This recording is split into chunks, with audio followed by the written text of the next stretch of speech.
So here's our trip going to Robert Treman State Park up in New York. It was about 3 hours away from our house in New Jersey, which really wasn't terrible. The kids got some iPad time. I got to dive a little bit into my Iron Flame book, which was amazing. And as soon as we got there, we set up camp. Our site was directly in the field. I definitely would recommend a little bit shadier spot the next time that we go.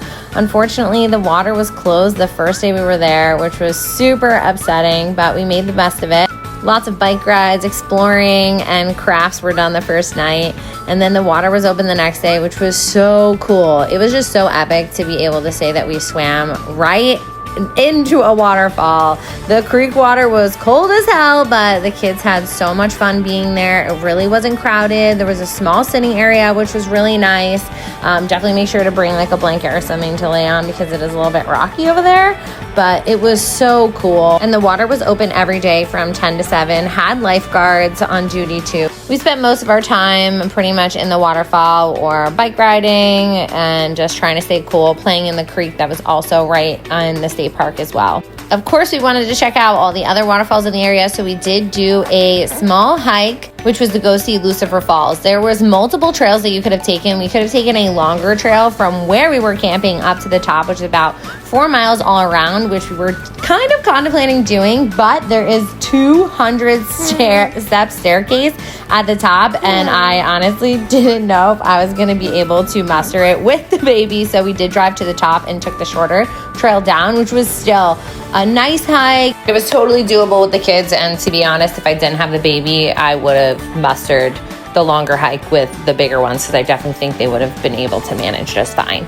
There also was a building with an old mill house, which was super cool, so we got to adventure in that and see how they used to make flour back in the 1800s and just the old history of the entire area and how the state park became founded, which was awesome to be able to incorporate a little bit of school in our vacation.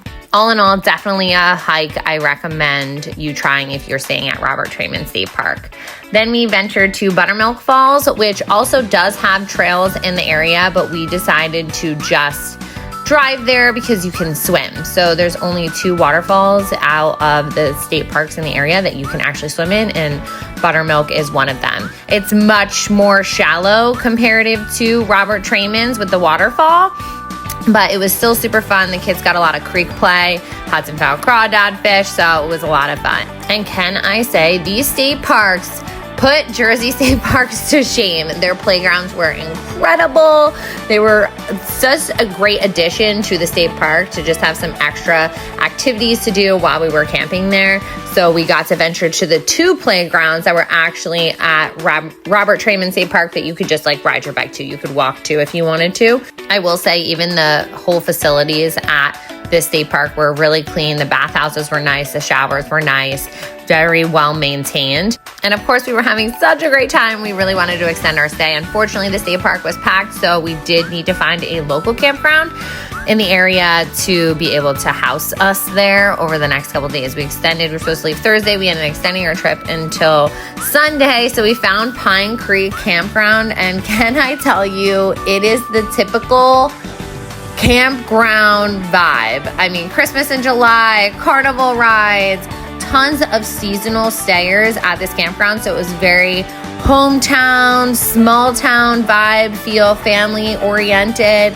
The kids had a lot of fun. They had a pool there, which was just really nice to switch it up from the waterfall and creek play.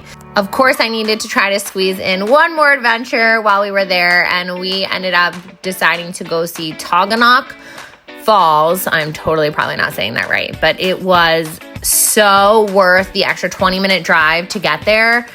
It was incredible. I mean, you see just in these videos, so this is actually the entire river that you could walk up. People were walking up almost the entire way to the falls, just like walking along in the river area, which was just so incredible, I think, to be able to do. And this is one of the biggest single drop waterfalls on the East Coast. So just immaculate to see, being in the gorge and just how magnificent. It really was. I think this was the prettiest waterfall that we got to see. The kids got to see a falcon, which was flying in the gorge and ended up flying into its nesting area. It also had a lake directly across from the falls, which we were planning on going to, but unfortunately it was closed because of algae bloom. So we didn't get to do that, but it would have been an awesome add-on to the falls. Our last night, we decided to just stay at the campground, which they had activities for the kids, pool party, bingo, carnival night. They actually had a psychic, which of course I had to check out. But all in all, this vacation was so much fun, and I highly recommend, if you are a camping family, to go to Robert Treman State Park.